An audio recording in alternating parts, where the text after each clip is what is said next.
Good evening, ladies and gentlemen, and welcome to our June 26th, 2018 Ogden City Council meeting. I'll let the roll call reflect that all council members are present.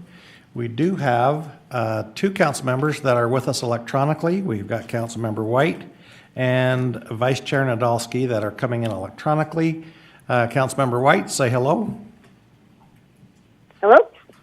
And Vice Chair Nadolski. Hello, everybody. Thanks for accommodating. Okay. And we will start our meeting with Mr. Ben Nelson from Troop 167, a scout troop that's come to visit us today. He's going to lead us in the pledge. Ben, come on and come up to the front, and we'll just follow his instructions from now. The audience, please rise.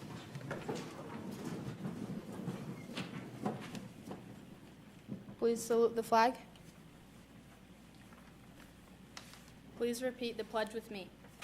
I pledge allegiance to the flag of the United States of America and to the republic for which it stands, one nation, under God, indivisible, with liberty and justice for all. The audience may be seated. Ben, can you bring up your troop and tell us your names and what you're working on?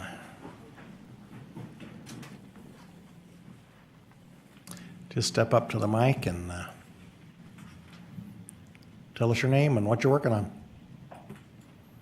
My name is Adam, and we are working on a citizenship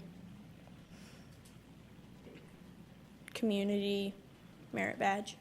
Okay, great. My name is Troy Ridley, and I'm also working on the citizenship in the community merit badge. Okay, my name is Esteban, and I'm working on the community merit badge.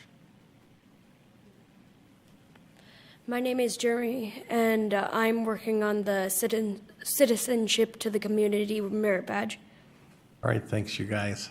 You look great in your uniforms. Thanks for coming tonight. It's a pleasure to have you with us.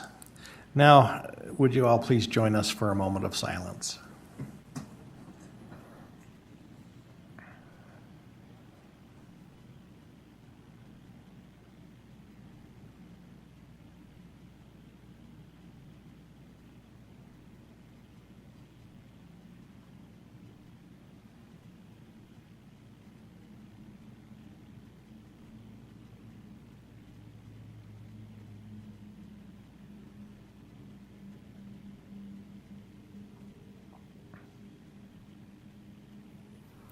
Thank you. All right. The next item on our agenda tonight is some recognitions. First is for Independence Week. We've asked Councilmember Lopez if he would make that presentation today. Absolutely, Chair Heyer. I appreciate the opportunity. It is an honor to read these declaring July 1 through the 7th, 2018 as Independence Week in Ogden City. Whereas Independence Week provides a time to celebrate the independence of the members of the community of Ogden and the entrepreneurial spirit represented by our core of local independent businesses. And whereas the individual decisions every community member makes today affect the future of Ogden, and whereas Ogden's local independent businesses help preserve the uniqueness of the community and give us a sense of place, and whereas Ogden's local independent businesses help preserve, I just read that, excuse me. And whereas Ogden boasts more than 150 independently owned businesses and restaurants, Ogden's core of independently owned businesses give back to this community in goods, services, time, and talent.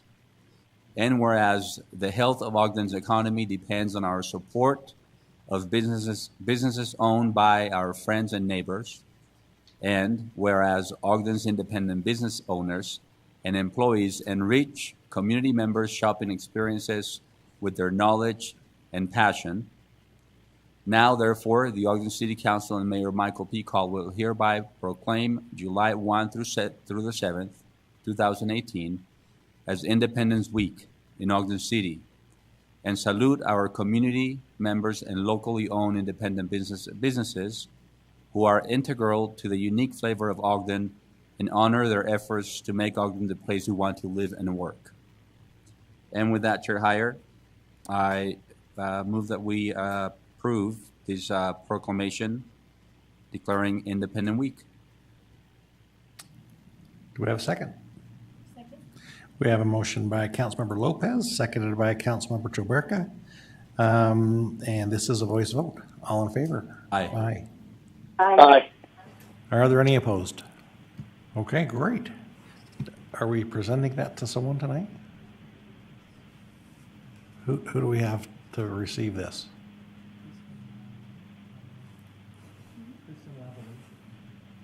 Kristen, Kristen? I can just take it home, Chair Heyer. Yeah. You're independent. We will make sure it gets to who was supposed to have that. So thank you. The next one today is a recognition for Sarah Callister Sellers, a phenomenal young woman who performed very well in her first Boston Marathon. And let's see, we've asked Councilmember Blair if he would present this one. Yes, thank you, Chair Heyer. Yes, the Ogden City Council and Mayor proudly recognize Ogden's own Sarah Callister Sellers for providing invaluable contributions to the Ogden community. With a time of 2 hours, 44 minutes, and 4 seconds, Ogden native and Weber State University standout Sarah Callister Sellers finished second place in the Boston Marathon on April 16, 2018. No other Utahn has had a better finish in the globally renowned event, and her time qualified her for the United States Olympic trials. She accomplished all this in just her second career marathon race. On a day when conditions were less than perfect, Sarah represented the community of Ogden and Weber State University with immeasurable poise, strength, and stamina that undoubtedly inspired others around the globe. We appreciate the hard work and dedication Sarah puts forth to master her craft. We wish her our best in her future endeavors and are confident that her success will continue for many years to come. Presented today, June 26, 2018. She lives in Arizona and is training in Arizona, so we will get this sent to her, but just want to wish her well in her upcoming events and thank her for the way that she handled herself that day. And I know there was a lot of buzz created for the accomplishments that she made that week, and so it was really neat to be able to claim her as our own. So She certainly made Ogden proud that week. That was really great. And it's, I guess her time was a little more demanded than to try to be here when she's so far out of town. And so we'll excuse her for being here. Hopefully she's able to watch this and take this recognition. And we will make sure she gets the plaque. But thank you, Councilmember Blair. Next item on our agenda is a request to be on the agenda from Ogden's Trail Network, and they are here to do a sunset report. So, Chair, I've asked Monty Stewart to introduce it, and then he'll introduce who's going to present. Great. Welcome. Chair Heyer, members of the council, Mayor Caldwell, and Mr. Johnson, thank you for this opportunity. Over the past few months, I've had an opportunity to work with the Ogden Trails Network and have begun to get a glimpse of all of the great work that they do in our city. I'm happy to introduce the Ogden Trails Network, and Shad Burnham is the committee chair, and he will be presenting the sunset report today. So I'd like to invite him up here. Thank you. Thanks, Monty.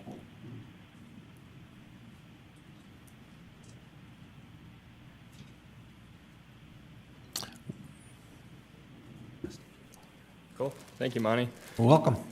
Thank you. And before I leave, I'll be sure to give you all our nice hat from the Trails Network. We appreciate all your support. I'm actually here to lodge a complaint about the backyard chicken crisis on the trail system.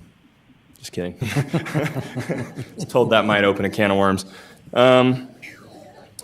You made Amy's day. I saw the blood pressure going up, so.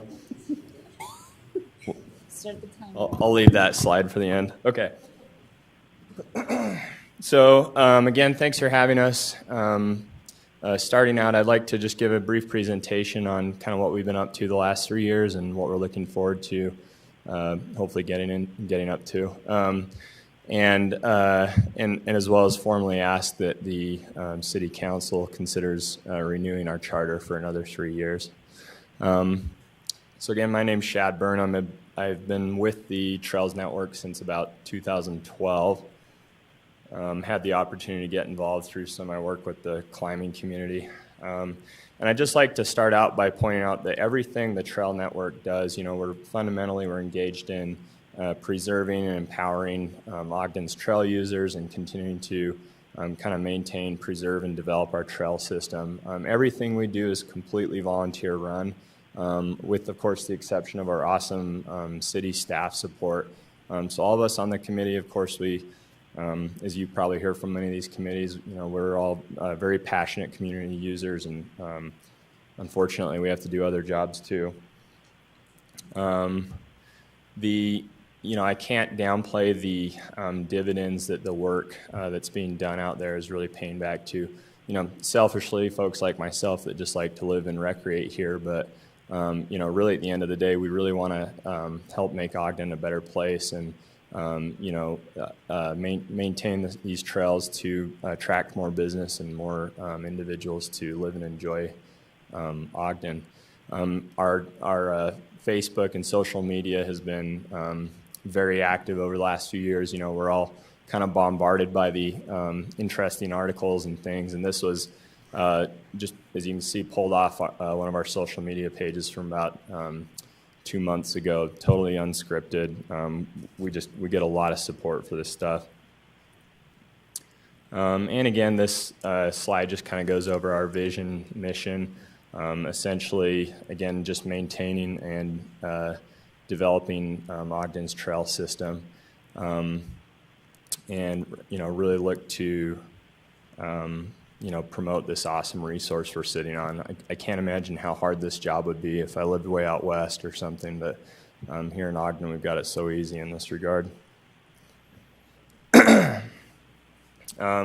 So just go into some of the kind of accomplishments and programs that we've developed over the last few years. We've got 37 current trail adoptees.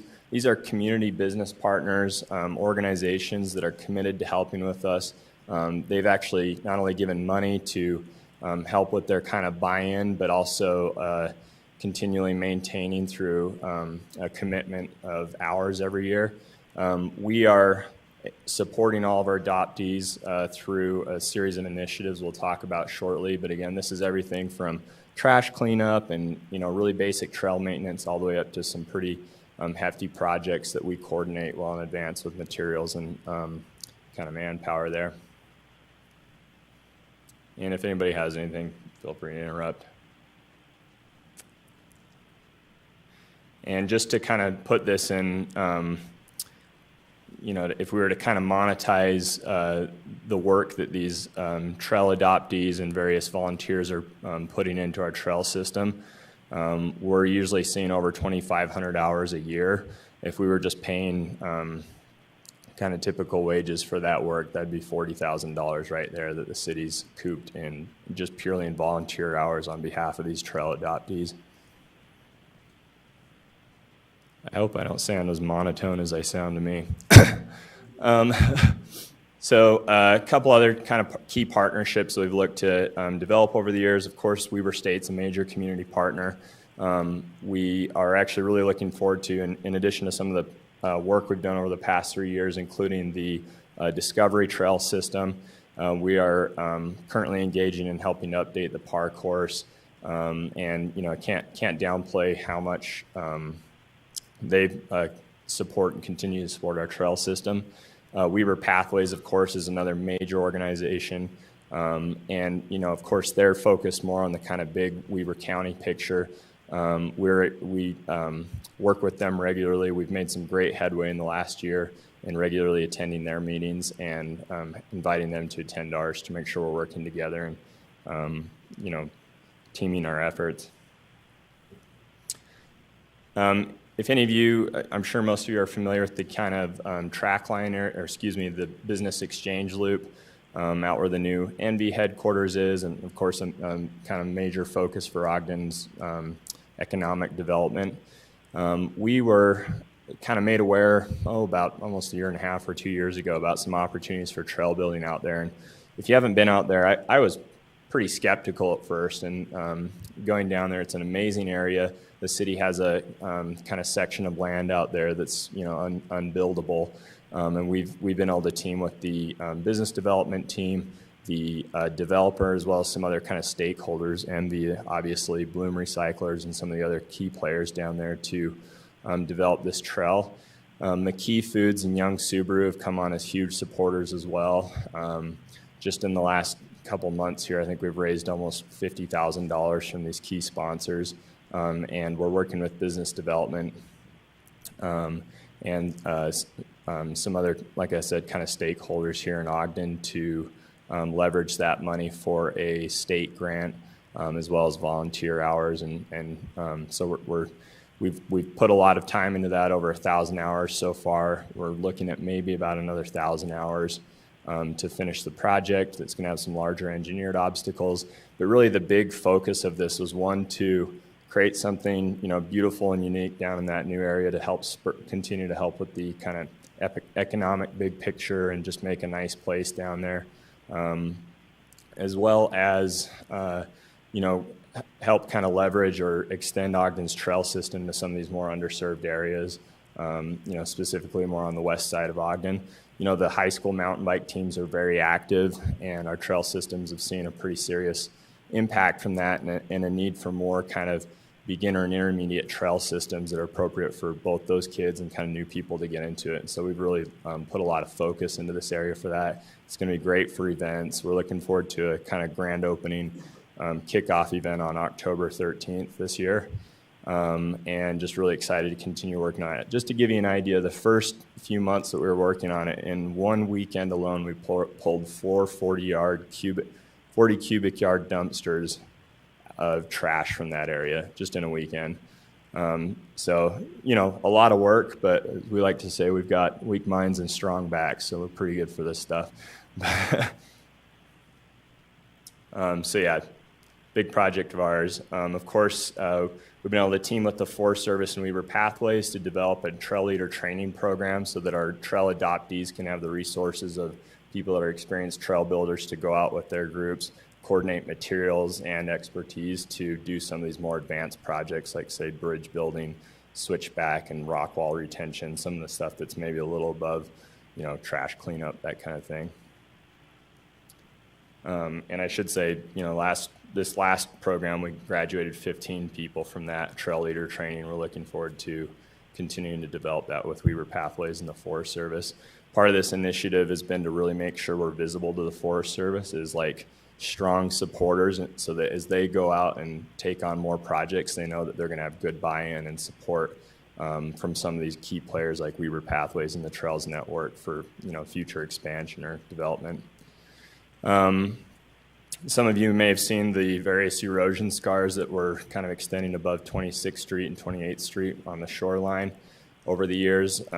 These were massive projects that, honestly, that some of these problems extended back to the 70s from what my uncle told me about riding dirt bikes up and down these hills, and that's how some of these erosion scars kind of started. So we were able to tackle 2 major ones in the last year.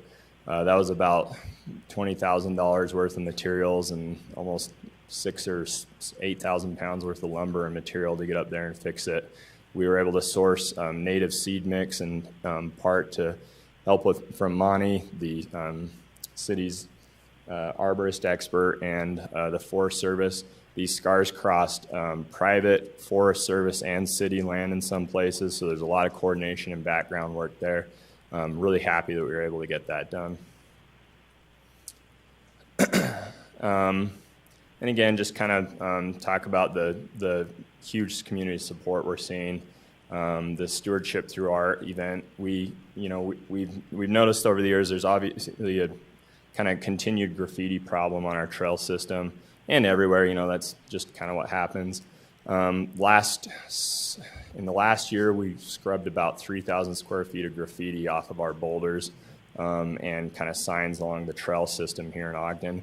And, you know, again, this isn't a new problem, but a couple years back, we kind of sat back and thought we need some way to connect with the youth and to kind of help spread awareness around this. And so one of our committee members, Erica Lyon, who's an active art teacher at Ben Lomond, she kind of started this initiative where we were able to start more of a community outreach with the kids through the Stewardship Through Art program and kind of spread awareness of the trail system, what's going on out there. And we're continuing to, you know, reach out and partner as much as we can to, you know, one, spread awareness, but I think really build that connection with the kids that, hey, you know, this is a lot of hard work out here and we need to take care of this resource.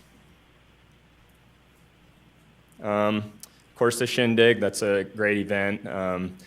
That's been a really fun event that we're going to continue to support. Listed a few of our major community partners up here. And just again, can't thank Young Subaru and some of these you know, local businesses for how much they've supported us. Just this last May, Young presented us for the third year in a row as a recipient of their Share the Love event, $28,000 through that event. And the fun thing about this type of fundraising is all this ultimately goes back into materials, tools, and, you know, preserving our trail system. So we're very excited to continue to support these types of events. Quick overview on our committee members and some of our non-voting but regular supporters, past members. I just again want to thank the city staff for their support. Monty Stewart, Stacy Olson, Ernie and Jacob Chadwick, Ernie Terrazas and Jacob Chadwick with the Parks Department. We call them they're kind of our SEAL team down there. I think that's probably been bandied around with you folks too, but they're really great. Mike McBride, of course, Perry Huffaker, always in heart and spirit. And then, of course, Zachary Mon and Lisa with the Forest Service have been huge supporters for us, and we look forward to continuing to team with them. Quick overview on our new and future goals. As the trail system, you know, gets ever more popular, we're finding ways to be more responsive and quick to kind of jump on issues, whether that's an erosion problem, graffiti, a damaged sign. You know, these are things that we want to be better at responding at, and you know, it is a challenge with our limited capacity as volunteers, but something that we know is very important because we're trail users ourselves, of course, but just because we want to take this pride in our community. Some active initiatives. We are in the new trailhead kiosks has been installed at a number of trailheads in the Ogden area in the last about 6 months. This is in thanks part to ATK's kind of carpentry club and through donation of materials and labor from them. And so that we've been able to expand and update a lot of our trailhead signage. We are, you know, interested in continuing to expand Ogden's trail systems. And so we have a specific subcommittee that kind of researches that stuff and brings proposals forward. We are actively interested in benchmarking our system with some of the other key communities out there. I travel a lot for my day job, and I had the opportunity to be in Boulder, Colorado, and the Pisgah Trails out in North Carolina, kind of benchmarked really famous trail systems. And it did kind of warm my heart a little bit recently. You know, we may not have quite as many trails, but we are very responsive on our trail work. And Boulder County has, I was talking to some of their employees, they have something like 25 dedicated trail workers that are paid people that just work on trails all the time. And their erosion problems, their issues are every bit the same as ours. I was out running on their trails, and they were in good shape, but they were doing the same stuff that we do. And that was kind of fun to say, hey, you know, we're very responsive. If an erosion scar or runnel or a piece of, you know, graffiti shows up on our trail system, we're usually able to take care of it within weeks, and that's something I think we should be really, really proud of. So we'll continue to try and benchmark and understand kind of where we stand with other key communities there and try and stay competitive. We are working on a new 4th Street bike park that's a little bit different focus than the one that's up on the foothills right now. Kind of different style, so we'll be continuing to develop that. We've recently submitted for a RFP thanks to some ramp grant funding, and we'll be doing some major trailhead entrance renovations this fall. And again, just in general, try and develop kind of our downtown trail system. There's some good opportunities there that we're looking to close out this fall. And I should mention, I kind of glanced over this quick. We worked with Weber County Health. We were awarded a grant a little over a year ago, almost 2 years ago actually, to implement some trail counters on our system. This is something that's important for them to understand usage, but I think ultimately for us to be able to really understand usage, understand just how heavily these trails are being used and how we can kind of grow with that use. Just to give you an idea, the 27th Street area up there on the shoreline is seen actually as high as over 400 users a day. That's just, and actually, sorry, you can see right there, 800 during like the really kind of peak times. And so just really impressive. The 29th Street trailhead, 600 users a day. Parkway seen as high as 1,500 plus. So just really impressive, and we're going to continue to collect this data and expand on it. So that's another one of our initiatives. So again, we're going to continue to support the Adopt a Trail system, continue to develop our trail leader training system, and actually create a training system to train more trail leaders so we can just get an army of people out there working and doing cool projects. And of course, team well with Weber Pathways and the Forest Service. They are key partners. Work to create a regional trail symposium, and as you can see, some other, of course, the ongoing graffiti issues. Support our local events. Moving forward, again, I can't downplay the increased usage has its pros and cons, and you can see in this photo here that we regularly have signs that get shot up. One of our expensive trail use recorders, and by the way, these recorders can differentiate between bikers and just hikers, so it's, there's a lot of work kind of background here, but just the other day somebody put a BB gun in one and shot the lens out. So, we're always going to have problems, but we just want to be able to respond quickly to them, and I can't downplay the passion we have from our committee, and of course the city support is awesome, but we're certainly at times kind of bumping against the stops here. And so we just, at the end of the day, it's really important that we're able to be very responsive to these issues and keep this resource as pristine and, awesome as it should be.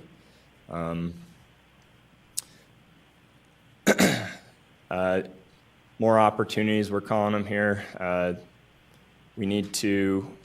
We are cognizant of our private landowners, and that is something that we work very hard to maintain relationships with and, keep them happy and work with them to keep their trails in good condition. I won't go into it here, but there's certainly a lot of friction in some of these areas, and this is a growing concern with our community to see that there is a kind of greater plan with the city on dealing with some of this stuff to accommodate the growth and interest in our system. And we want to, along those lines, make sure we're aligning well with the surrounding communities here. We're working very hard, but we would like to see more of an outreach with the other communities within Weber County. We'd like to see a revitalization of the Outdoor Recreation Council, along with a master plan put in place and followed, not just filed away. And more of a plan for how we're going to continue to fund these repairs and improvements. When I started out in this in 2012, we didn't have money to buy a shovel.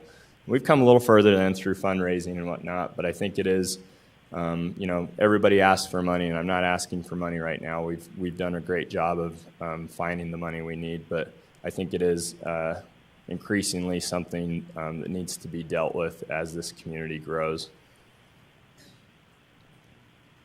and just again stress that what we do here can't stop at the city boundaries. You know, we need to really kind of team with these other communities to make sure we're building a sustainable and large network trail system. Just in closing here, we are an organization of volunteers, managing volunteers with part-time staff support. I think you can kind of tell what my ask is getting at here, but we really want to see the council and the city kind of put a focus on a more permanent position within the city to focus on trail maintenance and development.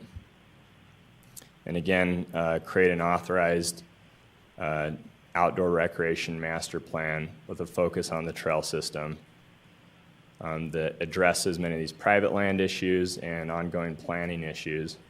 And please don't file it away. Again, I want to thank everyone. At the end of the day, we get to do really fun stuff and do this in a great community.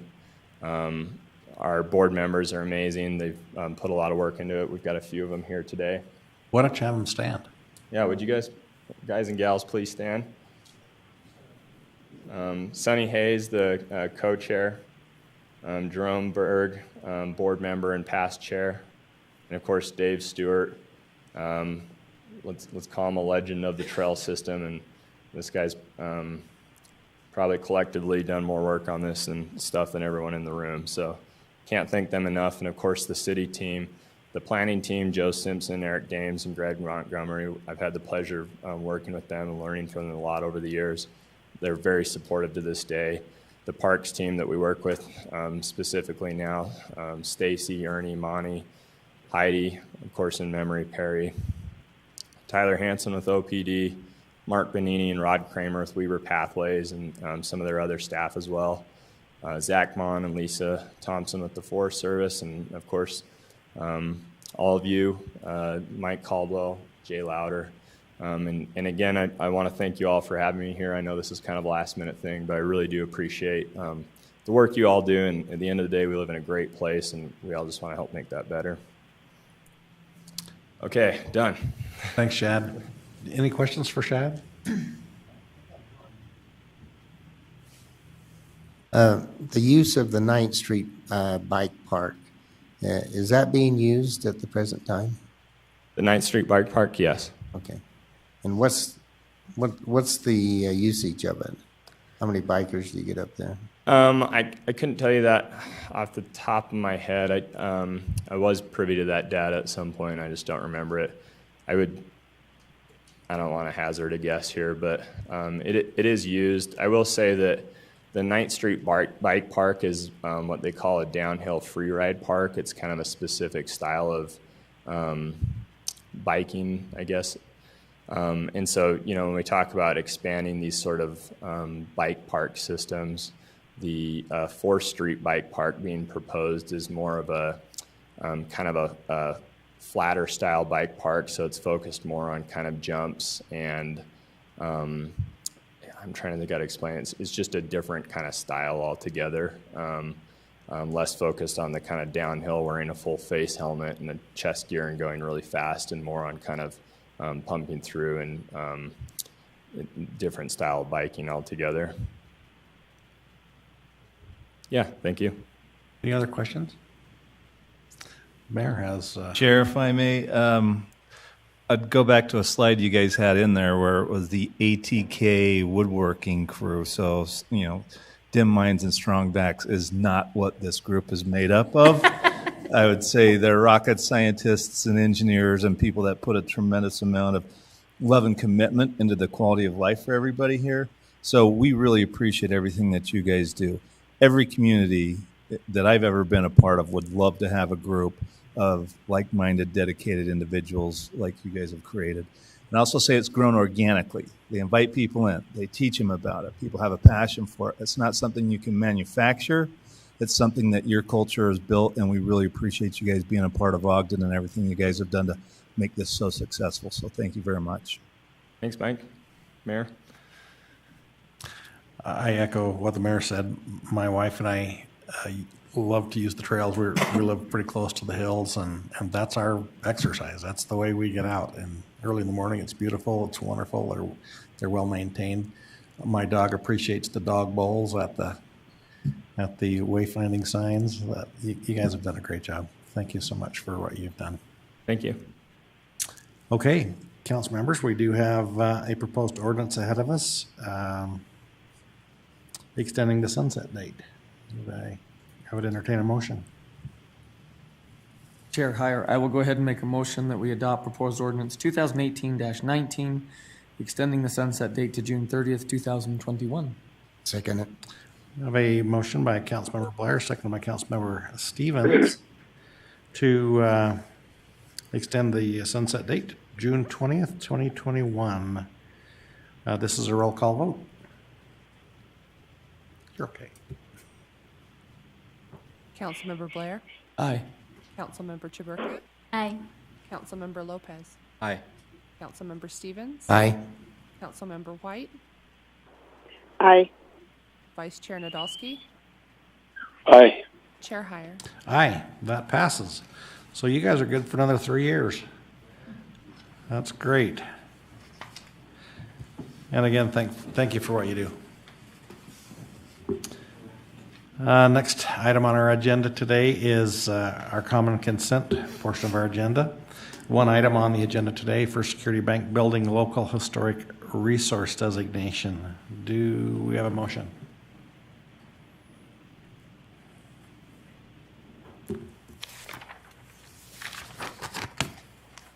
We're having a little hat distribution. Sorry, go ahead, Councilmember Blair. Chair Heyer, I will go ahead and make a motion to adopt the item listed under common consent, proposed ordinance 2018-17, setting the public hearing for July 10th, 2018. Is that where we're at? I'll second. We have a motion by Councilmember Blair, seconded by Councilmember Chaburka, to set the public hearing for July 10th on ordinance 2018-17. And this is a voice vote. All in favor? Aye. Aye. Any opposed? Okay. We have public hearings next. The first is fiscal year 2018 budget amendment, year-end adjustments, and Lisa Stout will be making that presentation.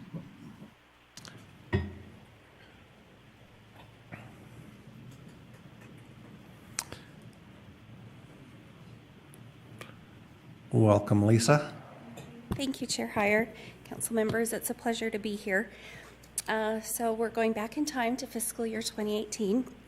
This is our year-end budget opening to complete the fiscal year prior to Friday. Quickly, I would just like to review the ordinance before you. It is an appropriation to increase revenue and expenditures in the city budget by just under $1.8 million, $1,797,100. In the general fund, we are increasing appropriations for various things like additional payments the city's received, or the amphitheater revenue for the Twilight. We are also including an appropriation for grant revenue we've received through the ramp process that is awarded in March.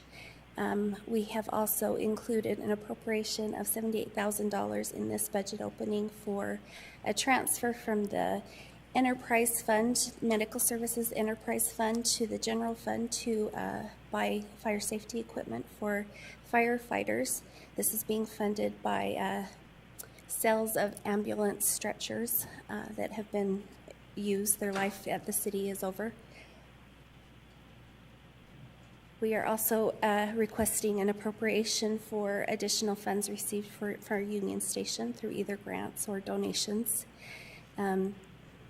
We are requesting an appropriation for a transfer from the CIP fund. This is contingency funds that have been budgeted in the CIP fund. There was not a programmed use. We're asking that those funds be transferred to the general fund to help with some repairs at 4th Street and Miles Goodyear Park for some light poles that have issues. And we are also requesting that some B and C road funds be removed from the engineering budget to be transferred to the CIP budget. The total appropriation in the general fund is just over $488,000.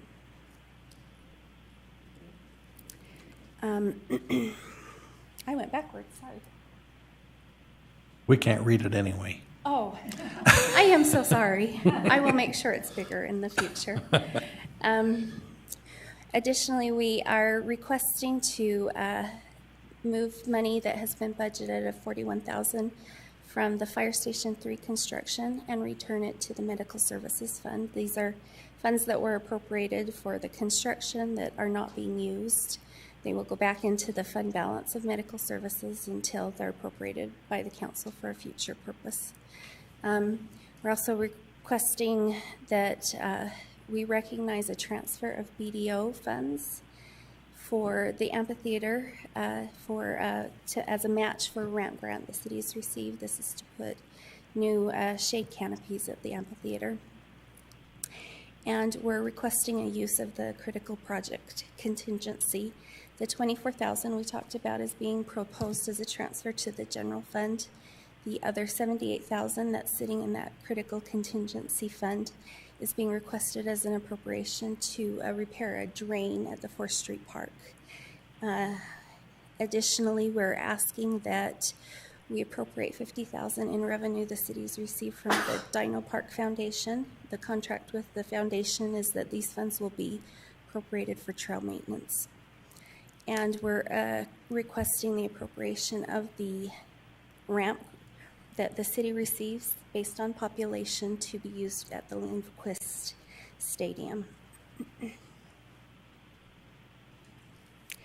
We also have requested that the lighting funds that have been appropriated in the CIP fund of $30,000 be moved to the general stadium improvements. These will be used for infield, for the membrane roof.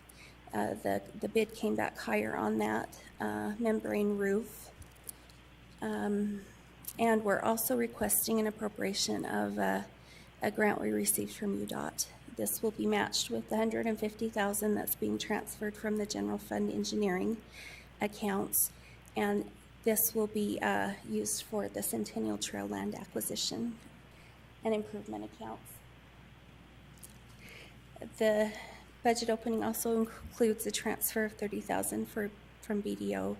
This transfer was being used as the ramp match for the canopy shades in the amphitheater. The storm utility has received a grant from the state, and we're requesting that we appropriate these. These were for cleanup improvements along the Weber River in the Ogden boundary. Medical services, we are recognizing the revenues received from those stretcher cells and proposing it is transferred to the general fund to help with the turnout, the fire gear that the firefighters wear. Those are fairly expensive, and they have a big replacement coming up for those. We're also requesting the appropriation of $400,000 in fleet and facilities. In August, when the council authorized the tax rate, we appropriated funds in the general fund to help fund facilities maintenance. We never did the budget opening in the fleet and facilities revenue and expense account, so this is a cleanup from that error back in August. In the municipal grants fund, we have several grants the city has received in the last 6 months. These are various grants. Most of these grants have to do with public safety. VAWA is the Victim of Crime grant. We also have an appropriation to help fund some software for legal for the prosecutor's office, and then a Homeland Security grant that helps reimburse training time that the firefighters spend on hazmat training. We have a FFSL grant. This is to help with additional vegetation along the Weber River. that the city's received in the amount of $48,000. And then we've also received I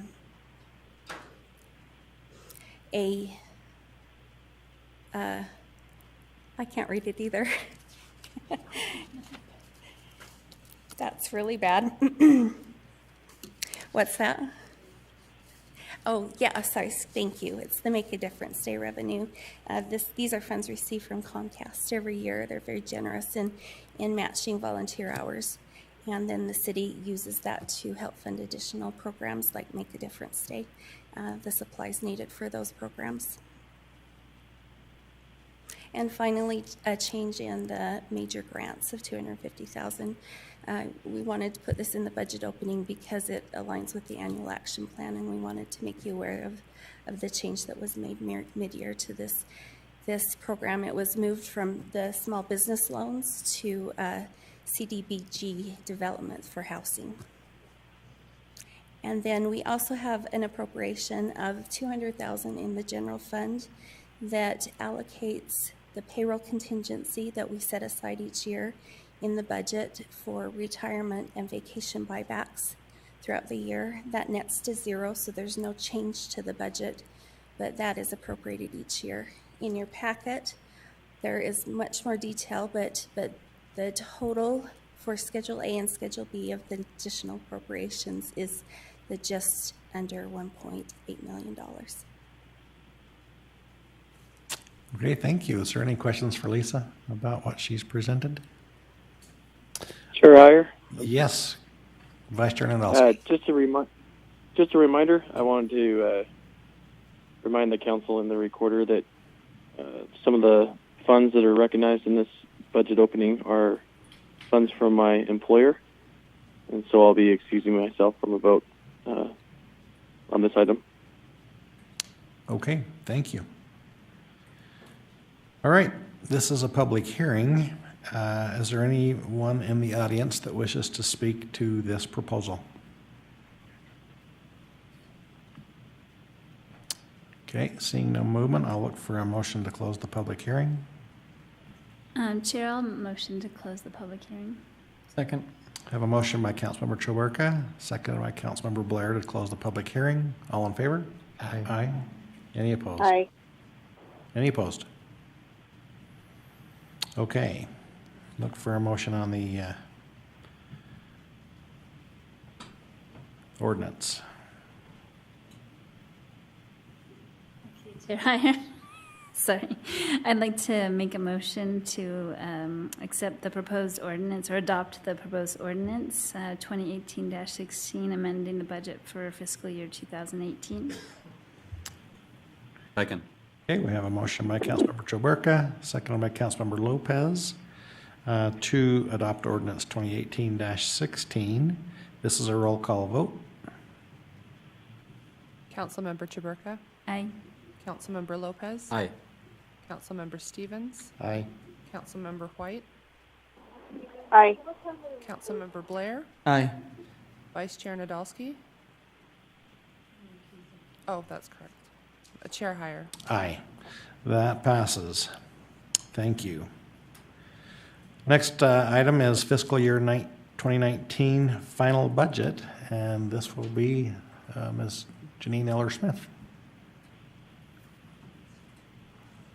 Welcome. Thank you. So tonight will be the first of 3 public hearings, or 3 opportunities for the council to hear from the public. We'll also have July 10th, there'll be a public hearing that night. There's also a Facebook Live event, so if people want to, and that will start at 5:30 that evening. So if people want to ask questions over Facebook Live, we can also take questions then. There'll be a final hearing on August 7th. And of course, anybody can always email the council at City Council, or they can call the office. We're always happy to take any comments. So I wanted to just do, again, just a brief refresher course on the certified tax rate. And I'm not going to give the exact same presentation that I gave a couple weeks ago because I think it would get repetitious. But I also wanted to make sure, because it's a difficult and kind of complex idea, to try and help people understand that. So Utah's property tax rate is designed to what they call for revenue neutrality, which means that we're entitled to receive the same property tax amount, that's the dollar amount, that we received the previous year. And so in order to do that, to make that calculation, the state takes the valuation for the whole property, for property in the entire city, and subtracts things, dollar amounts that go to RDAs and CRAs. They make some adjustments for changes in valuations when people have, protested their assessments and collection rates, and they come out with what they call the certified tax rate, and that is the rate that generates the same amount of property tax that we received the previous year. And so that's how they get to that number. What it doesn't do, though, is it doesn't adjust for inflation. So we're literally getting the exact same dollar amount that we got the previous year. So that has caused some problems over the years when it doesn't adjust for inflation. And as I've showed you the last couple of years, if you take the present value for property tax revenues that were received 20 years ago, you can see that we actually received less money in real dollars than we received 20 years ago. And the only reason we've been able to maintain the service levels and everything is because other revenues have increased, such as sales tax. So I did that second line up there that shows FY 1999 to FY 2019 shows that we're about $1.4 million behind what we had 20 years ago. With the proposed tax rate increase, which is 8.82%, that would bring us closer, but still not to the same dollar amount that we had 20 years ago. And I always want to show this because sometimes when we talk about tax increases, percent increases, everyone assumes that that's on their total bill. And in fact, it's just on what we are proposing only affects that percentage or that part of your tax bill that goes to Ogden City, which in this case is 18% of the total tax bill. So when the state and the county went through that certified tax rate calculation, they came up with a number of 0.02851. That would be the levy that we would assess to the residents in the city if we wanted to only receive the same property tax amount that we received last year. So the proposal from the mayor and what you're considering right now is just to maintain the current rate, which is just a little bit higher.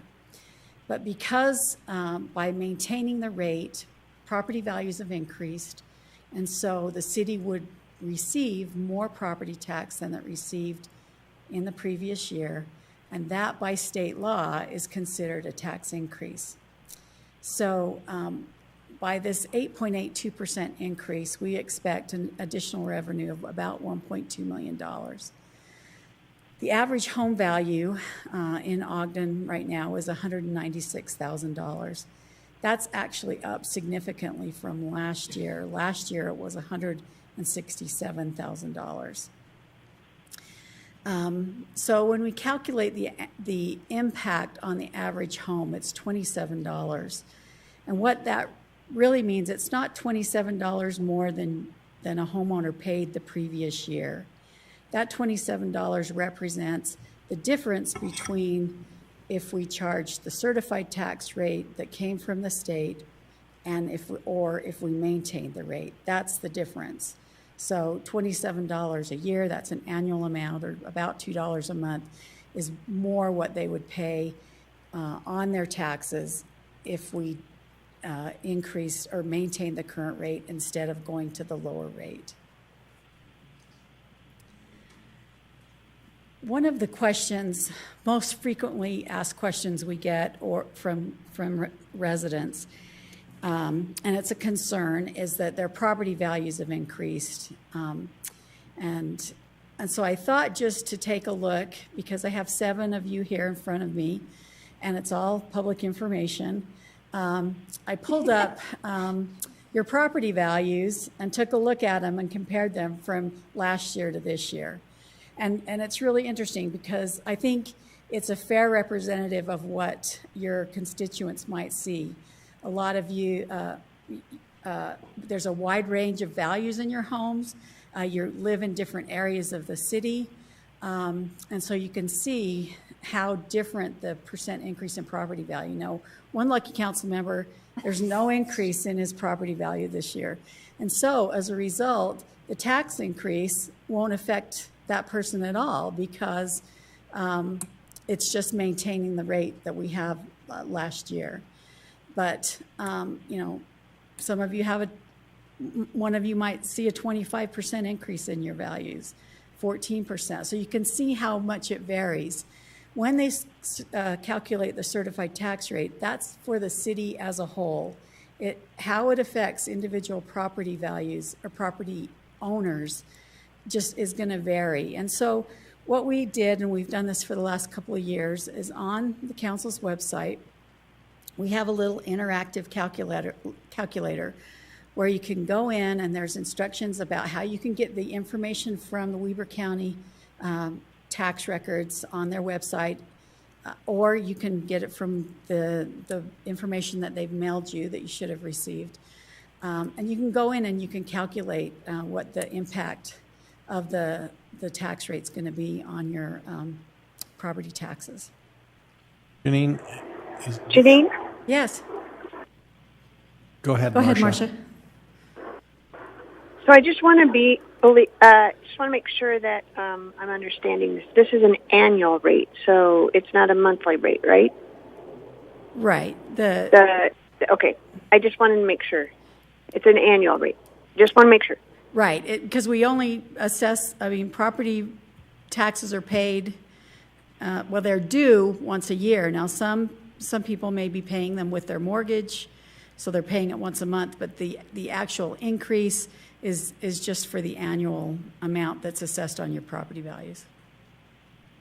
I don't know if that makes sense. Thank you.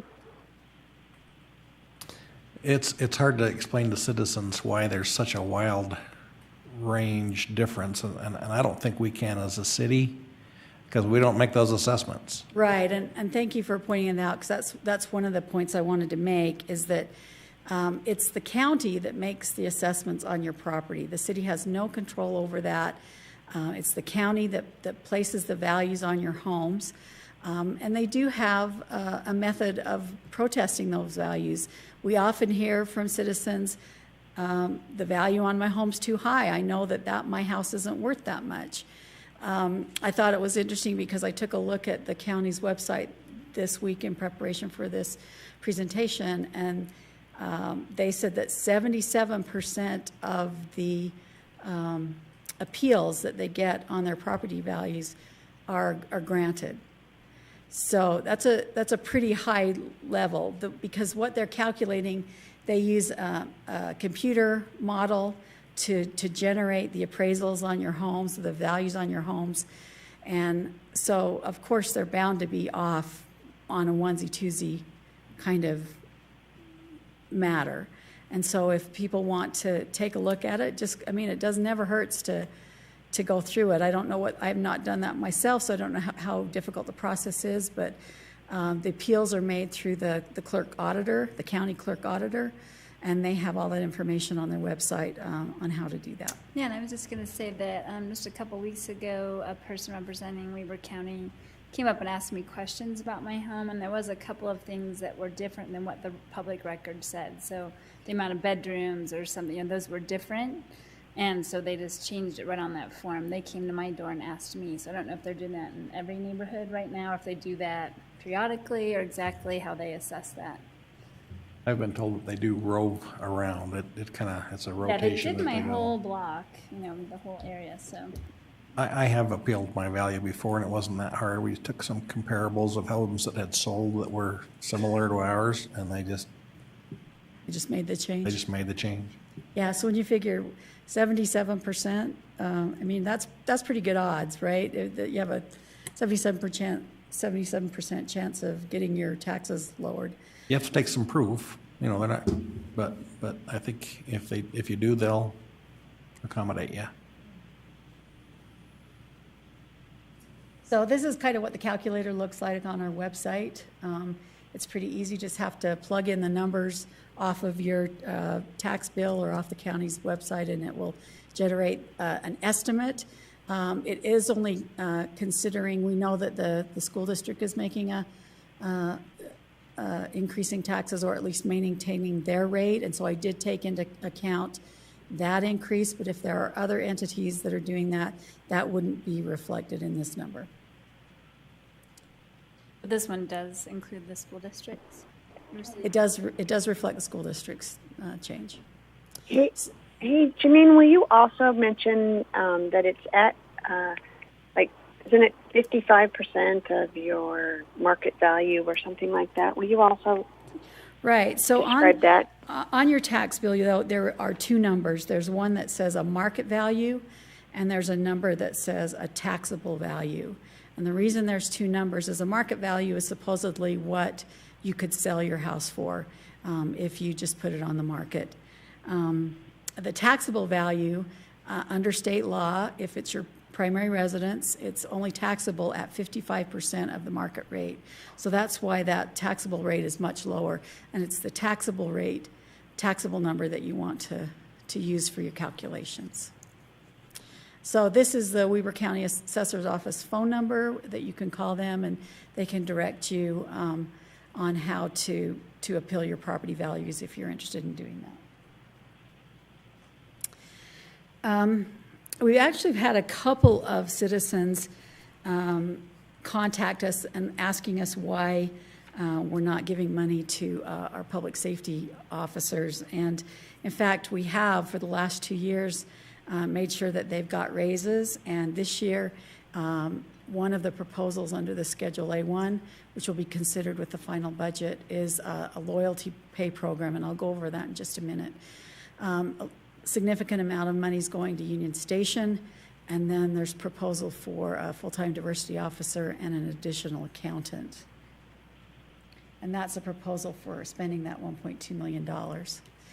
So the proposed public safety loyalty pay is really to help with the retention and recruitment of sworn public safety officers. And the way it works is officers will get a bonus every year that they stay with the department. And then in year 10, so that's for the first 5 years, and then in year 10 and every 5 years after that, they're eligible for a $5,000 bonus. And if they opt to have that $5,000 go into a verified retirement account, then the city will actually double that, so that it could actually get an additional $10,000 in their retirement account.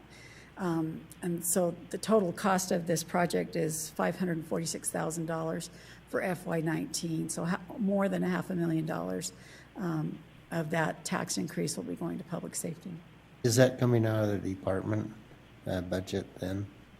It will go into the department budget, so it will come into the general fund and then be dispersed through property taxes, and then be put in the department budgets. Can I just reiterate that that's the police and the firefighters? Correct. Mm-hmm.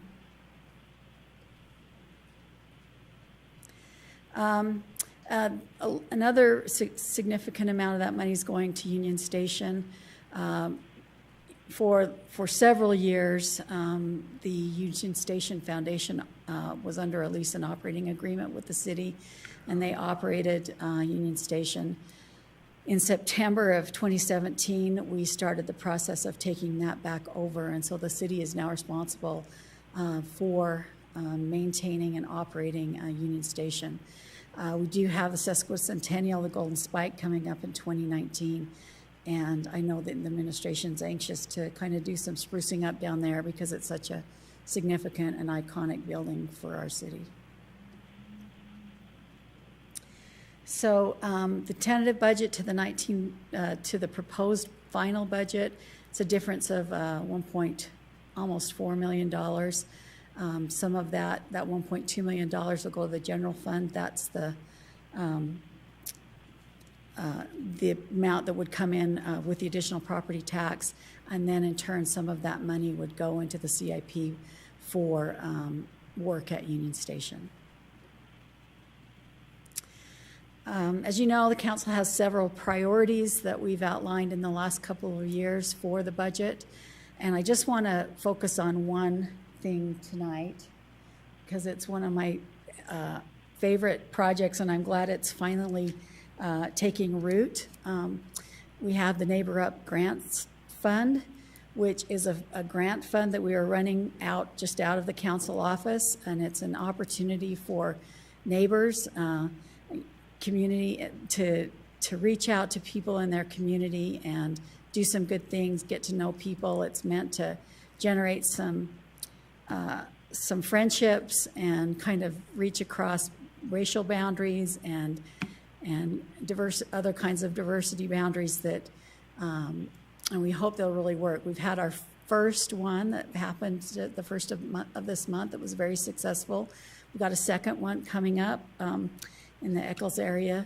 And so we just would encourage anyone out there that is interested to go to the council's website. There's an online application, and all of the requirements are there as well. So just a reminder, the other opportunities that people will have to comment on this final budget, and just want to know if you have any questions. Any questions for Janine? Very well done. Thank you. This is a public hearing also. If you'd like to address the council concerning the fiscal year 2019 final budget, now would be the time. Still see no movement. I'll entertain a motion to close the public hearing. Seeing no movement, I will go ahead and make a motion to close the public hearing. I second it. I have a motion by Councilmember Blair, seconded by Councilmember Stevens to close the public hearing. All in favor? Aye. Aye. Aye. Aye. Any opposed? Hey, Chair Heyer. Yes, sir. Being how we're going to have other public hearings on that, do we need to continue this or do we actually close this? I made a mistake there. Do you know what? I did too. So let's make a motion to reconsider. we just, yeah. So I need to make a motion to continue this public hearing, correct? Yes, that's what we need. That's my fault. Sorry. Okay, we'll I amend was that. so excited to get Initial ahead. motion to close. Councilwoman to Shaburka. continue. We've got that okay? I will make a motion that we go ahead and continue this public hearing To July 10th. to July 10th. And Or July 7th. Is it July 10th? July 10th. July 10th, yep. 2018. 2018. Okay, second okay with that? Okay. Have the motion by Councilmember Blair, second by Councilmember Stevens to continue this public hearing to July 10th. And this is a voice vote. All in favor? Aye. Aye. Okay, that's unanimous. Thank you. Next item is fiscal year 19. Chair Heyer, can I make a quick comment? Yes, Councilmember White.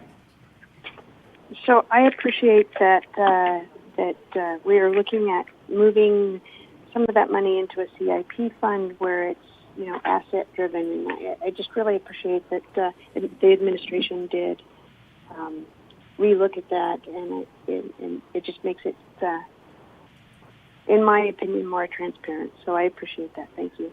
I agree with you, Councilmember White. I appreciate that too, and they're shaking their head over there. So thank you for that comment. Okay, and we have Miss Amy Mabey gonna present the fee schedule amendments. Yes, thank you so much for your time.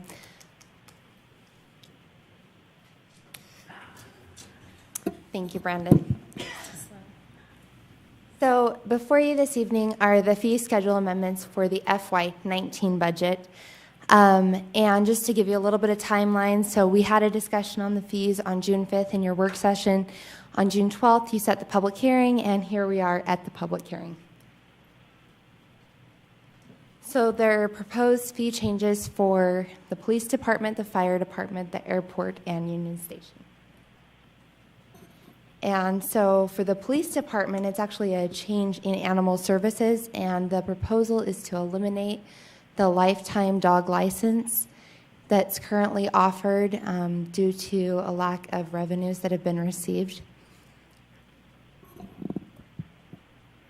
The fire department's proposal is dealing more with the medical, and to remove a mannequin rental fee because they really don't rent the mannequins out, and then also to increase costs for CPR recertification and actually offer a new course.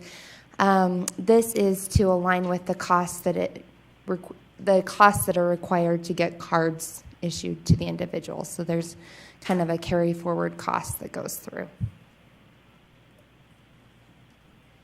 So for the airport, these fees are being recommended through the Airport Advisory Committee as well as the administration.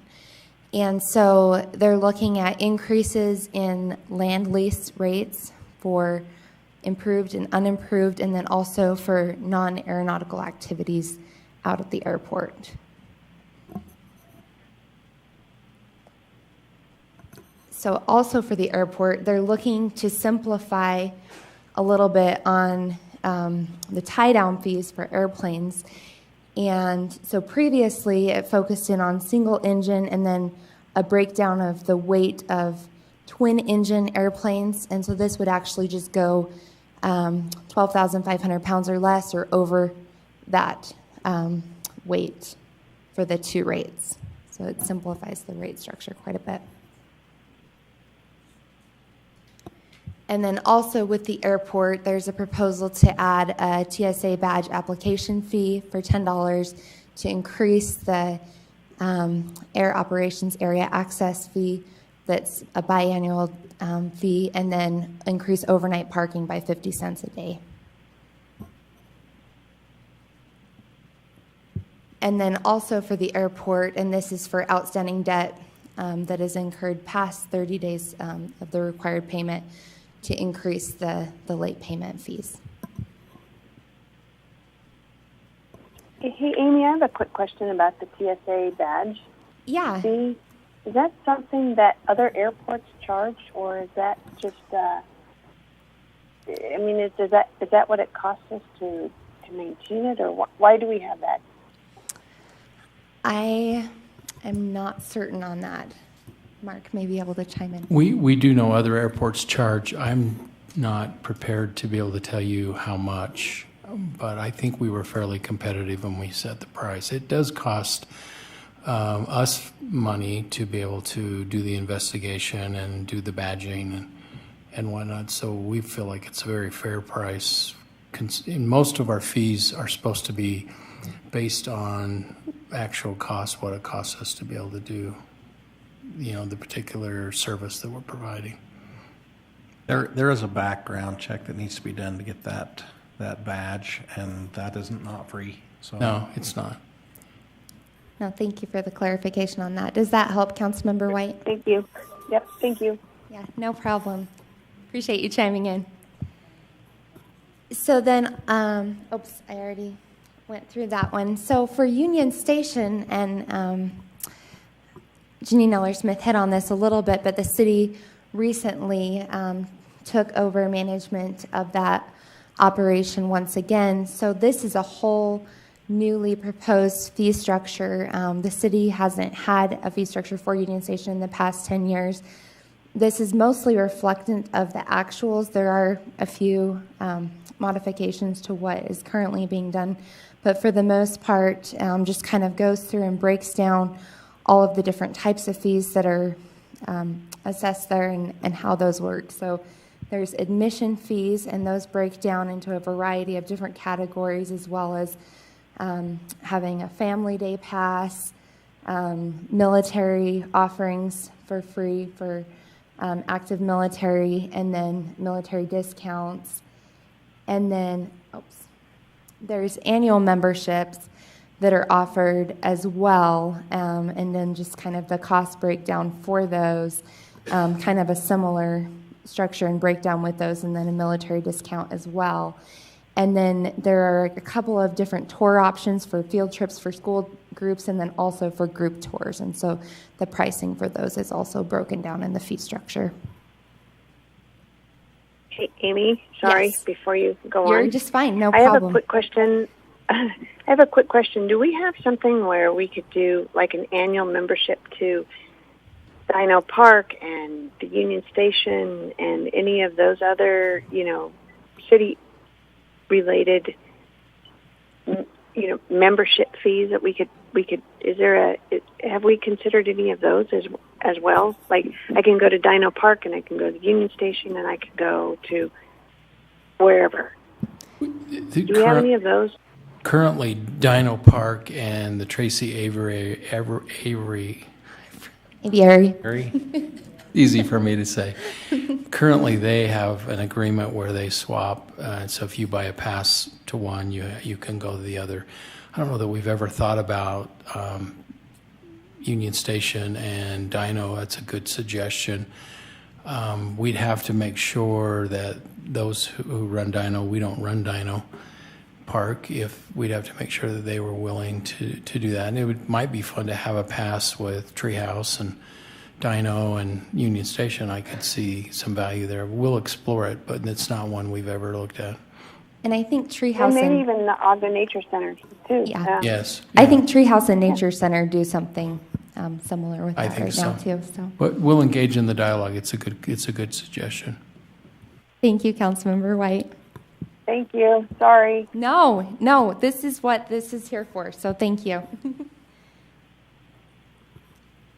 So the next couple of slides go through, and there's kind of a lot of detail. So if you want to dive into the details, we absolutely can. But the room rentals, and there's various rooms and facility rental options at Union Station. A lot of these with the rates are based on the capacities as well as services provided. Some provide kitchens. And then also with the weekend rates, those are a little bit higher. So it just basically goes through each of the different facility areas that are rentable. And then there's also included in the ordinance some additional room costs and options. So, for example, events that extend past 10 p.m. from 10 to 12 p.m. would have an hourly rate of $300 an hour. If there's a desire to use certain AV equipment and projectors, then that would be based on the contractor cost to do those. Events with alcohol service would require a security officer for every 150 people at $150. And then with museum reservations, that actually is an option that's included in here. So either they get a discounted rate to go into the museums, or if they actually want to rent out the museums during non-hours, then they have the option for an hour time block for that as well. And then deposits are required for the rentals, and so depending on whether it's just for the room or with food and with alcohol, those vary, and those are fully refundable depending on if they're merited to be received back. And then Union Station also has a library of historic materials, and so with that, they do have some technicians in there, so there would be a research service fee if someone wanted assistance in researching some of Ogden's history at $25 an hour. Also some fees associated with photocopying or scanning materials, depending whether they're published or unpublished in the archives. And then image licensing fees, so if they actually wanted to utilize the images or print the images, they'd have the option with that. And there's a couple of different rates. One's for scholarly and then commercial use if they're doing up to 5,000 prints, but then if it's anything past that, then it would be a little bit higher rate. So that is the extent of the fee ordinances, and As you see before you, you actually have 4 different ordinances to take into consideration. There is a proposed just minor amendment to the airport ordinance to, there was another item on the agenda this evening, but just to clean up the language a little bit on that to reflect the Ogden Airport versus the new name that was proposed but then pulled back and off of the agenda.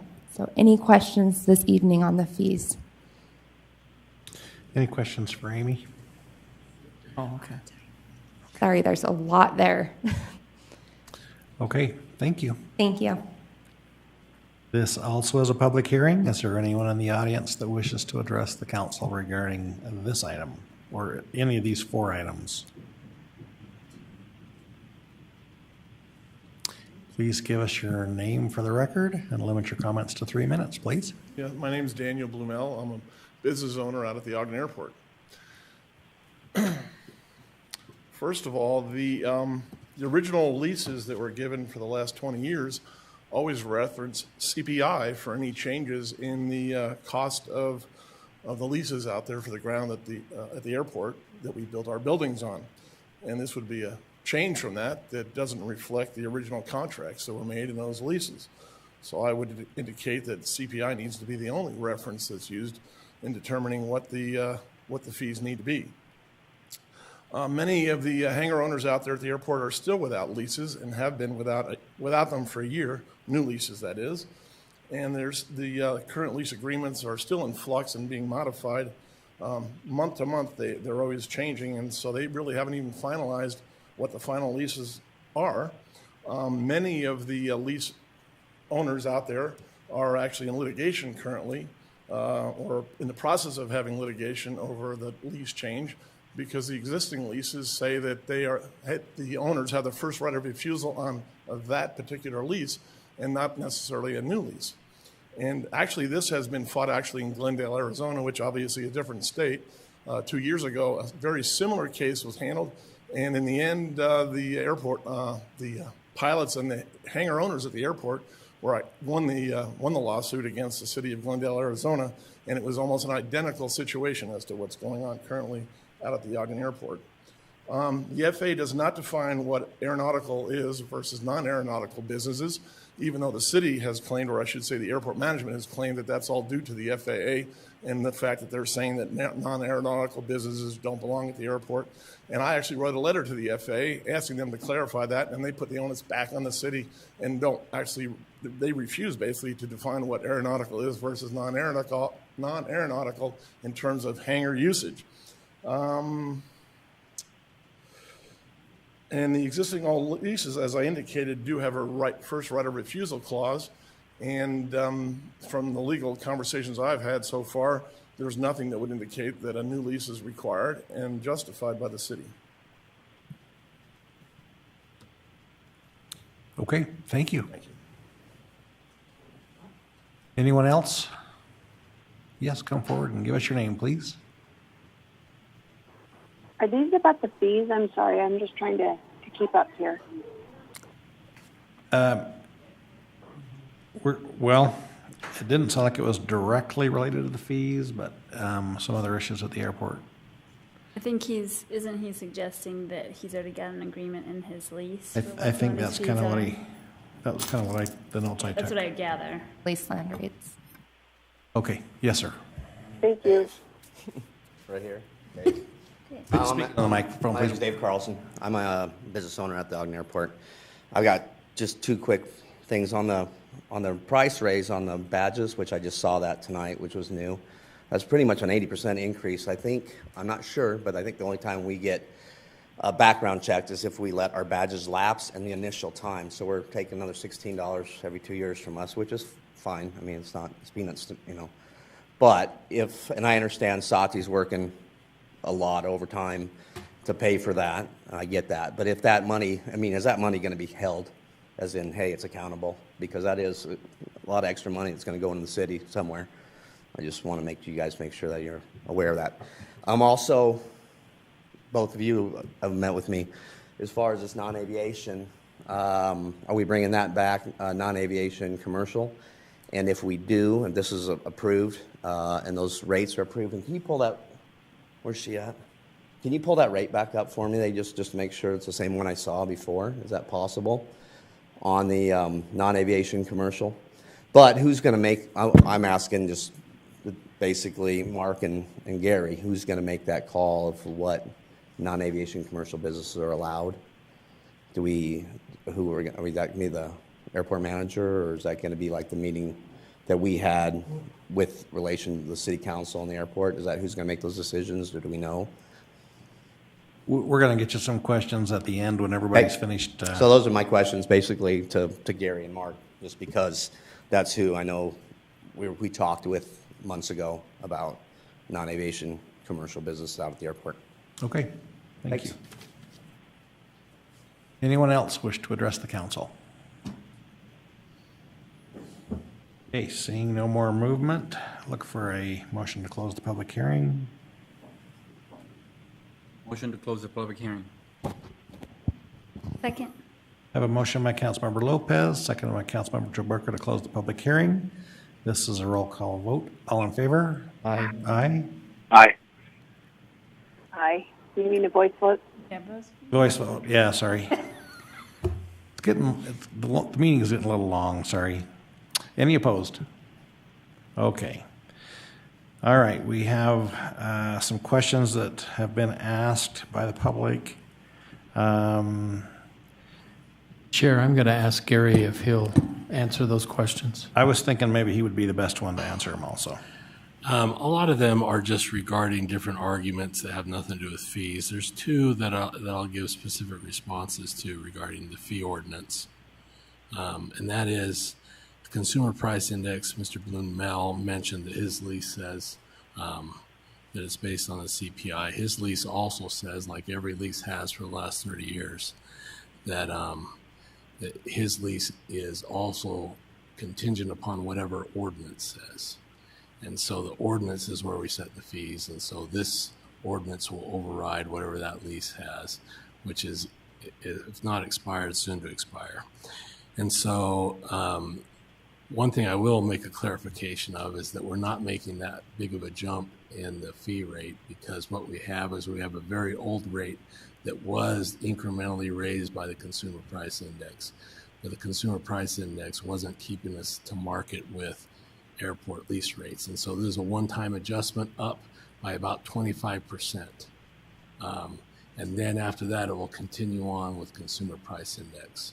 So this is just to kind of bring us up to date, find a way to start to cut into the deficit, the funding deficit on the airport, although it only cuts into a small portion of that. The other issue that Mr. Carlson raised was aeronautical, and actually they both raised issues regarding non-aeronautical activities. Both of these gentlemen have businesses that have small portions of aeronautical and large portions that are not considered aeronautical. I would disagree that the FAA hasn't expressed an opinion. Actually, they came out with a federal regulation last year that described what is and what isn't non-aeronautical activities in an airport hangar. And so we adopted a policy consistent with that.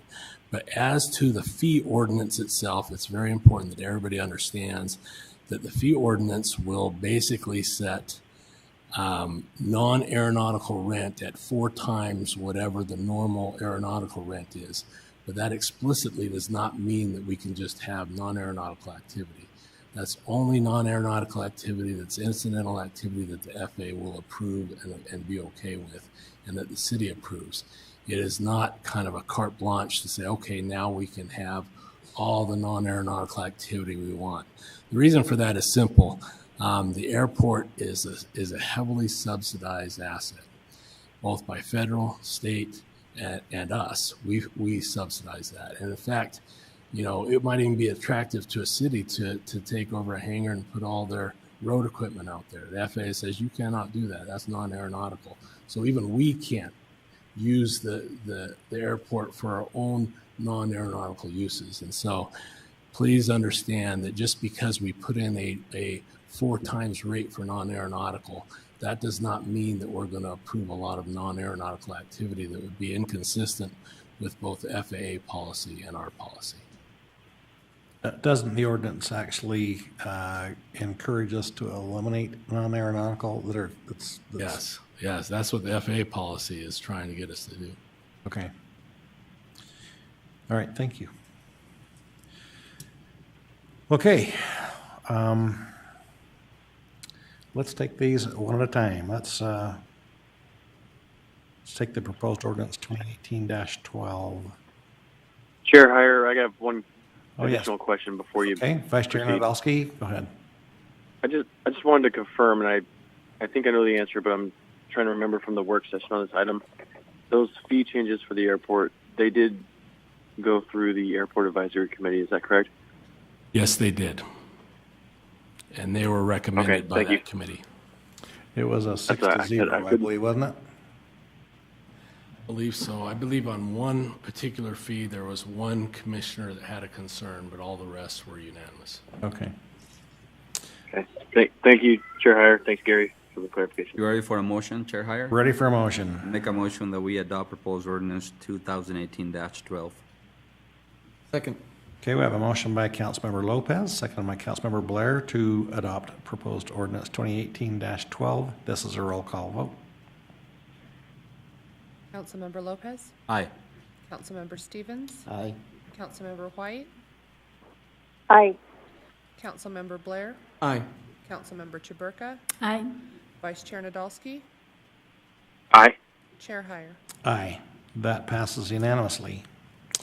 Next item is ordinance 2018-13.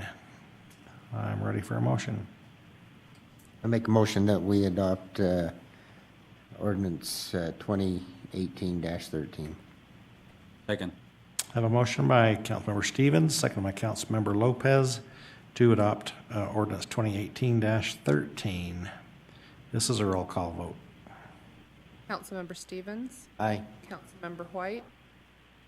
Aye. Councilmember Blair? Aye. Councilmember Chaburka? Aye. Councilmember Lopez? Aye. Vice Chair Nadolski? Aye. Chair Heyer? Aye. That also passes. And concerning ordinance 2018-13, look for a motion. Or that was 14, sorry, 2018-14. Chair Heyer, I make a motion that we adopt ordinance 2018-14. Second. I have a motion by Councilmember Chaburka, seconded by Councilmember Blair I'm sorry, just one moment. There is some language. Oh, that's right. Sorry, oh, I apologize. That one, I apologize. I was for that. pointing that out to Bart and I forgot. So I would like to amend my motion and to adopt ordinance 2018-14 with an amendment to remove a reference to the Ogden Salt Lake Regional Airport and to replace this with Ogden Airport. Okay. We have an amended motion from Councilmember Chaburka, seconded by Councilmember Blair, to adopt ordinance 2018-14 with amendments. This is a roll call vote. Councilmember White? Aye. Councilmember Blair? Aye. Councilmember Chaburka? Aye. Councilmember Lopez? Aye. Councilmember Stevens? Aye. Vice Chair Nadolski? Aye. Chair Heyer? Aye. Well, that passes. And finally, ordinance 2018-15. Chair Heyer, I will make a motion that we adopt proposed ordinance 2018-15. I second it. I have a motion by Councilmember Blair, seconded by Councilmember Stevens, to adopt ordinance 2018-15. This is a roll call vote. Councilmember Blair? Aye. Councilmember Chaburka? Aye. Councilmember Lopez? Aye. Councilmember Stevens? Aye. Councilmember White? Aye. Vice Chair Nadolski? Aye. Chair Heyer? Aye. That passes. Whew. There we go. Only a few mistakes. We did good. All right. Next item on Chair our... Heyer? Yes, Councilmember White. I have just a quick comment, and I appreciate, I just wanted to make a comment that I appreciate Mark and the mayor looking into maybe looking at a passport, or I don't know what you want to call it, but something where maybe more of our citizens can attend more of these areas, the Dino Park and Treehouse Museum and Union Station. So I appreciate that they're going to look into that. So, thank you. Okay, thank you. All right, the next item is the Airport Advisory Committee amendments. Tom Kostopoulos will be making that. And if he seems nervous, the polls close in about 20 minutes. Welcome, Tom. Chairman Heyer, council members. The city administration is proposing the change to the Airport Advisory Committee. The proposed changes include reducing the number of members from the current 9 to a range of 5 to 7, and we'll talk a little bit about why we're asking for a range. Amending the residency requirements and reducing the number of required meetings from 4 annually to 2. The Airport Advisory Committee has been established since 1978. The committee has sunsetted several times, and its creation has been extended each time. The committee was established to advise the City Council and the Mayor in matters pertaining to the operations of an airport. As such, the Airport Advisory Committee ordinance was adopted to establish the purpose, eligibility in terms of appointments, meeting requirements, general function, and other similar standards for the committee. An airport feasibility study was completed recently, which established several primary objectives for redeveloping the airport, which we have been addressing with the Airport Advisory Committee. The objectives include the development of commercial passenger service, air cargo service, general aviation growth, and new business aviation, which is also part of that general aviation growth. The transmittals that we have given to everybody was to basically support these objectives and to reposition the airport to a more regional basis. This was to be so that we could more effectively identify ourselves and the regional airspace and to take advantage of the proximity that we have to Salt Lake and to other airport centers along the Wasatch Front.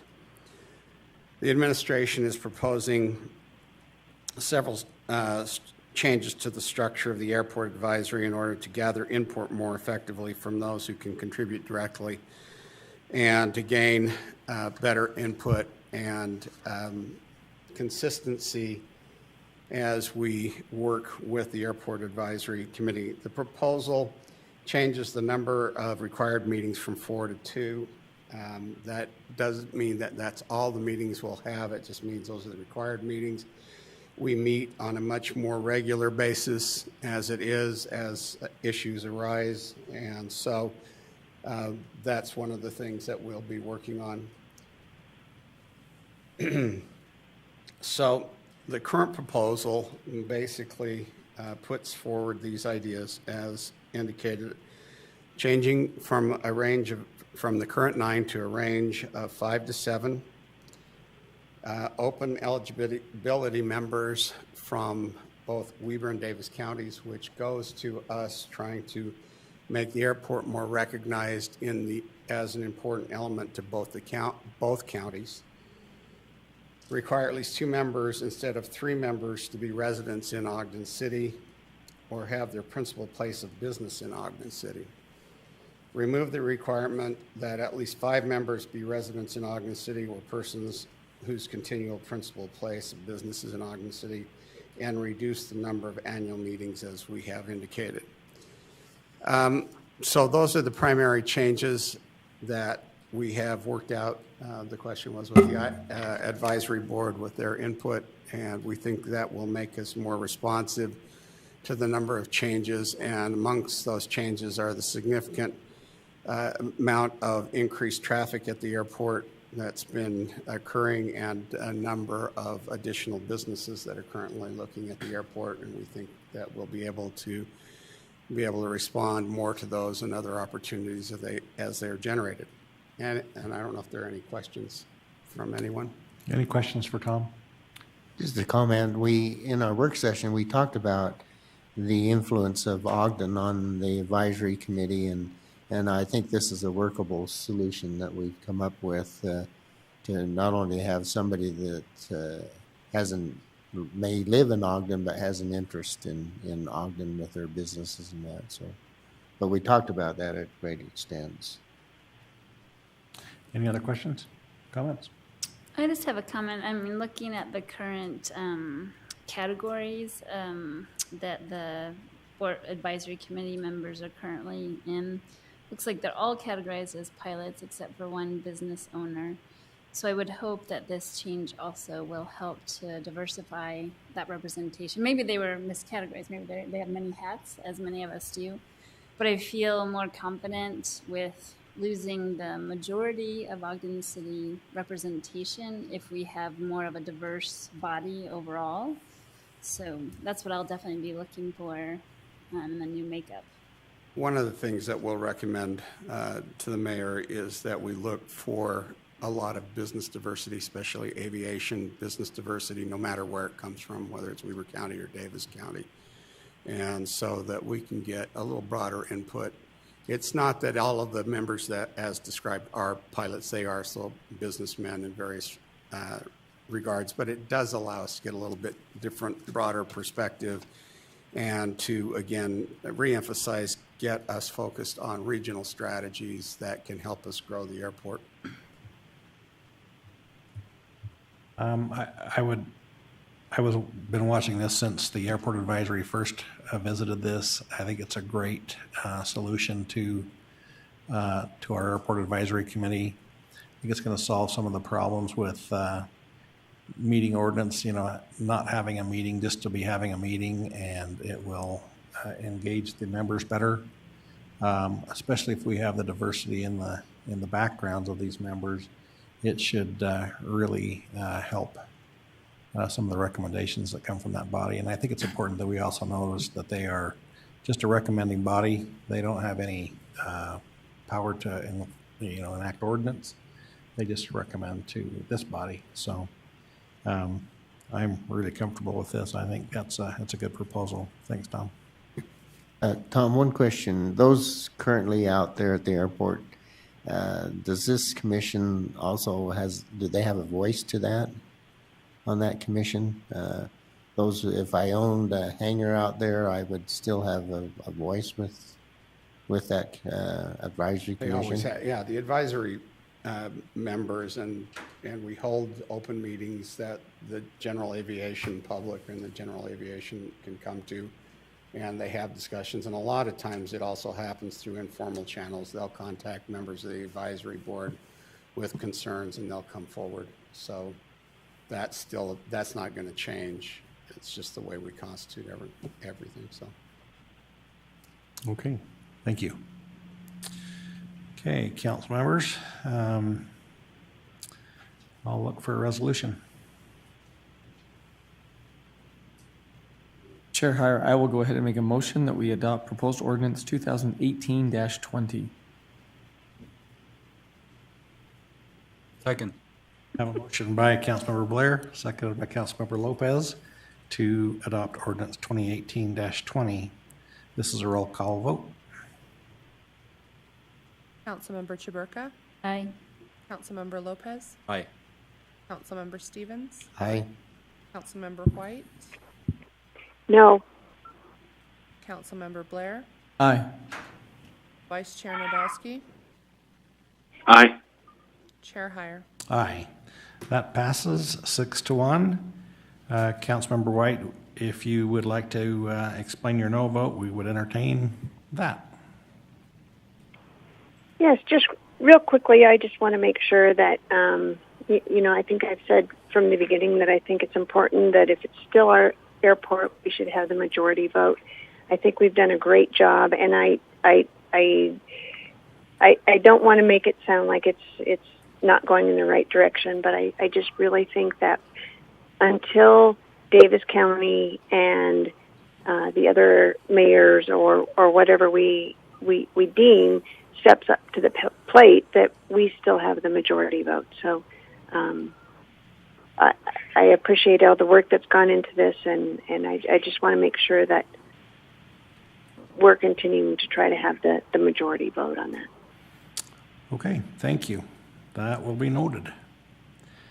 Next item is new business, financial audit contract discussion or resolution. And Chair Heyer, if I might just do that from here, if that's okay. Janine, please do. Thank you. So the council contracts with a financial audit firm to do the financial audits every year. As you know, the budget is the primary responsibility of the council, and also making sure that it's prepared, all of the financial documents are prepared appropriately. And so in 2013, we entered into a contract with Hanson, Barnett, and Maxwell for 5 years. And shortly after we entered into that contract with Hanson Barnett, they were acquired by Eide Bailey. And so Eide Bailey has been the city's auditor for the last 5 years. That 5-year contract did not have an extension clause. And when I talked with the finance people and with Mr. Johnson about whether we should renew this contract with Eide Bailey or go to bid for a new firm to do the auditing for the city, we concluded it for the time being it would be better to stay with Eide Bailey because of the implementation of the enterprise resource planning program that's taking place and taking up a lot of staff time already, and to add the burden of having a new auditor on top of that would just made it very difficult for the finance people. So we're proposing a 2-year contract with Eide Bailey for fiscal years 18 and 19. Those are fixed cost contracts, with FY18 being $52,500 and FY19 $54,500. And because those contract amounts are above my signature authorization, it requires council approval. So we're just recommending adoption of the resolution 2018, which authorizes Chair Heyer to sign this contract. Okay. Any questions for Janine? All right. Well, we'll look for a motion. Not a lot of motion makers here tonight, is there? Chair Heyer, I will go ahead and make a motion that we adopt proposed resolution 2018-9. I second it. Okay, we have a motion by Councilmember Blair, seconded by Councilmember Stevens to adopt resolution 2018-9. This is a roll call vote. Councilmember Lopez. Aye. Councilmember Stevens. Aye. Councilmember White. Aye. Councilmember Blair. Aye. Councilmember Chaburka. Aye. Vice Chair Nadolski. Aye. Chair Heyer. Aye. That passes. Okay, now we're to the next item on our agenda, which is public comments. This is an opportunity to address the council regarding concerns or ideas on any topic. It would be a good time to come forward if you would like to address the council. I'm seeing no movement. Going. Nobody wants to talk to the council. Okay. Then we will move on to comments from the mayor. A couple quick things. I hope everybody took the opportunity to vote. It's one of our great rights as citizens. That was today, so I hope everybody had an opportunity to do that. Appreciated everybody's patience. I think the transparency in the financial processes we go through as we look at rates and everything else is really important. I know that was a lot of information, but I think it's critical that we put that out there and let people understand what's going on. So I want to put a huge thank you out to everybody that participated in the Partners in Success. We had 2 huge concerts.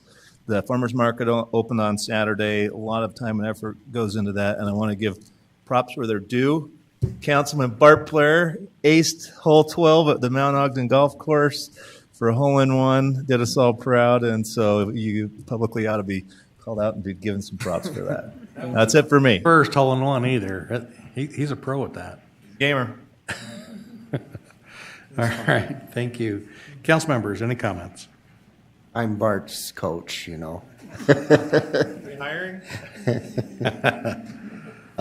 We had the farmers market open. A lot of people down there. It was enjoyed by many. So it's off and running, and there's a lot of activity there.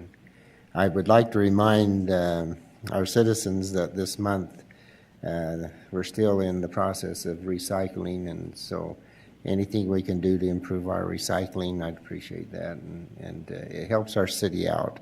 It decreases our cost and makes us more transparent in how to recycle our products there. So, okay, thank you. Any other comments? I just want to say, you know, I didn't say when they were here, but the Ogden Trails Network, I just think that group is so awesome. I mean, I knew only a little bit about what they did before this presentation, and I'm super impressed with the amount of hours, the dedication, and all the partnerships that they've developed in that work. Is really wonderful. Ogden is the best at volunteers. We have some of the best citizens that we get involved. We don't worry about, you know, it's just great. The trails people are just a small part of that group. There's people that volunteer for a lot of things. Some people, we don't even know what they do. They just get involved. Make a Difference Day is very well attended. It's just a great place to live. Ogden is wonderful. And I did hear them when they said they would love to see a dedicated staff member, so maybe next year, and the next year we can consider that. Yeah. Tomorrow is the Employee Appreciation Picnic, and we look forward to participating in that. And just as a reminder, there will be no meeting next week. And I tell you what, we need to give the Scouts a round of applause. They've been here for 2 hours, and they didn't leave. That was a lot of numbers. Yeah, it's wow. I didn't even want to stick around for that long. Yeah, it's impressive. They're all sitting there with even smiles on their face. It's great. So we appreciate them coming and the fine young men that they're growing into. Thanks, young men. Okay, I'll look for a motion to adjourn. I'll move. Second. Aye. We have a motion by Councilmember Lopez, second by Councilmember Blair to adjourn. All in favor? Aye. Aye. Aye. Okay. Thank you all.